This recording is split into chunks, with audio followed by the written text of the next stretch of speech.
আসসালামু আলাইকুম। বীর এগ্রোর নতুন একটি ভিডিওতে আপনাকে স্বাগতম। প্রিয় কৃষি উদ্যোক্তা ভাই ও বন্ধুগণ, সকলে কেমন আছেন? আশা করি সকলেই ভালো আছেন। দেখতে পাচ্ছেন কিছু লার্ভা দেখাচ্ছি। আসলে এটি জাতির দুশমন বলা চলে। এদের বিরুদ্ধে আসলে আইনানুগতভাবে কোনো ব্যবস্থা নেওয়া উচিত।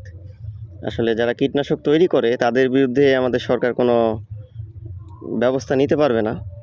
তাই এদের বিরুদ্ধে ব্যবস্থা নেওয়া উচিত। এটি হচ্ছে বেগুন চাষিদের একমাত্র শত্রু, চাষিদের স্বপ্ন নষ্ট করা শত্রু। কোনো কীটনাশক দিয়ে কোনো প্রকারে কাজ হচ্ছে না। আসলে কীটনাশক কোম্পানিগুলো তাদের মান এতটা নিম্ন পর্যায়ে নিয়ে এসেছে যে বর্তমান সিচুয়েশনে কোনো প্রকার কীটনাশক কাজ করছে না।